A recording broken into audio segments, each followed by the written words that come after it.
Hello, this is a video about sample variation, and it's directly about lenses. There's a lot of lenses that I have multiple copies of, especially really good ones, like the 180mm 2.8. I got like 6 copies of that. The 50mm 1.8 Nikkor pancake lens, I think I got 12 of those lenses. People actually get in contentions on specific lenses. I just want to let you know something that none of the other YouTube photography channels actually talk about because they really don't realize it. And who is going to borrow like 10 lenses? I know Lens Rentals does that. When they actually check and verify a lens, they'll actually take 10 copies of it and they'll take the mean results from those like 5 or 10 copies. Those are the only people that do stuff like that. But here's a direct example that's 100%. I bet you didn't know the Tattooed Monkey knows how to fix radios. And these radios are not that expensive, made between like 1985 and 1993. They went under the name of Realistic or Radio Shack. This is a great little radio. They're very cheap. I never actually buy these unless I get them for like $5 or $10. Like this one was made in 1992, as you can see here. And by the way, if you actually look, the antenna makes contact with this little fork protuberance. This is the shortwave antenna. The AM and FM receivers are up here, and I gotta be careful how I grab this because some very delicate wires up here. What it does is that actually the antenna prong, that fork, makes contact. You can see the little fork mark right there in the center. That's where the actual antenna makes contact with it.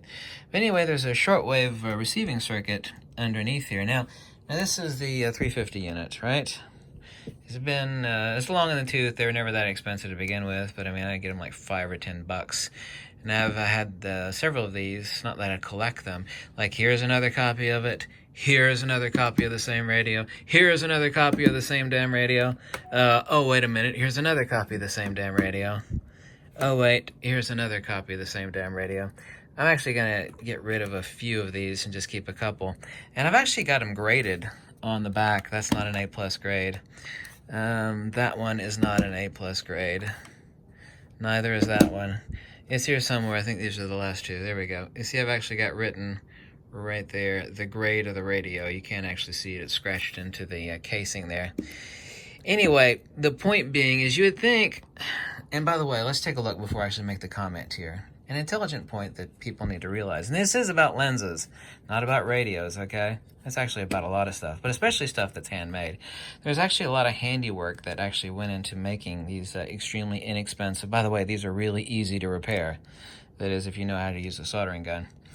The top part up here, you can actually see the ferrite core. Here we go. It's a shortwave AM/FM radio. It's a 9-band. It's made in Taiwan, actually. It's very, very well made. For back in the day when it was really cheap, it's an extremely well-made radio made in Taiwan.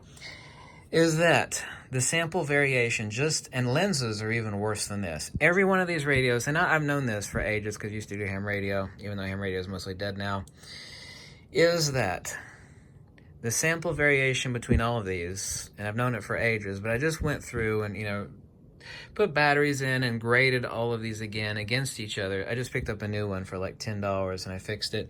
I'm actually using this one since it's basically a grade F. I've actually robbed the knobs and one other thing off of this radio to fix these other 5 radios. The sample variation is radically different between all of these. All of these radios are radically different. Radically. I mean, way off. And the reason for that is sample variation in manufacture. I don't know if you can actually see this. Of course you can see it actually. The sample variation is radical. Also too, by the way, there's 2 different versions of this. There's a Chinese made that actually has a Sony tuner in it, made by a Sony. And then the older realistic ones and many of the later Radio Shack ones are also made in the same Taiwan factory. Only one of these is actually made in China. The rest of these are made in Taiwan. It's just a different circuit, but they're all radically different. Sample variation and lenses are way worse than this. They're way worse than this. They're just way worse. I mean, if you were a blind person, and blind people, of course, are, famous for using a radio more than the rest of us for obvious reasons, is that if you're a blind person, you would think that these were all completely different radios and different models made by different manufacturers. Like, man, this one sounds way different. The discriminator on this one is way off. This one's more broad. This one has better 41 meter band reception. This one sucks on 41 meter. These are all exactly the same radio. The same radio. they're all the exact same radio. Sample variation. Yeah. I'm gonna make a video where I'm gonna stick my lips behind this and do like a broad. No, that's a bad idea. That's a bad idea.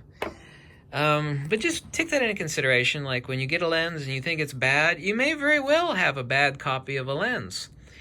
And lenses are way worse than these radios. Way worse. The actual precise alignment for both decentering and correct placement is critical, and in just like a drop, even a drop on a carpeted floor by 2 feet, or being, roughly abused in shipping by UPS, even though it's surrounded by styrofoam packing peanuts, just the slightest movement off by a millimeter will radically affect the output of the lens. And so, yes, sample variation, secret word of the day here, folks, sample variation. I truly mean it in seriousness. Oops, there we go. I didn't break anything. Yeah, whew. Thankfully, this is my parts radio. The sample variation on these are all radically different, even though they're the exact same unit. So there we go. Tip of the day when it comes to lenses, sample variation. Yeah. The good places like Zeiss and Voigtlander, they actually keep sample variation way down, and you pay for that. Yes, you do. And like the really, really expensive Canon and Nikon lenses, you pay for that. They keep sample variation down to like next to nothing. Like on the really expensive lenses, like 200mm f2 Fujifilm lens, sample variation is small. But when it comes to high production stuff that is made as fast as you can, as cheap as you can, which is basically 95% of all lenses, you have sample variation issues. And when I actually say these all sound radically different, I really, really, really mean it. Really. Anyway, thank you so much for watching. This is the lesson of the day on lenses, sample variation.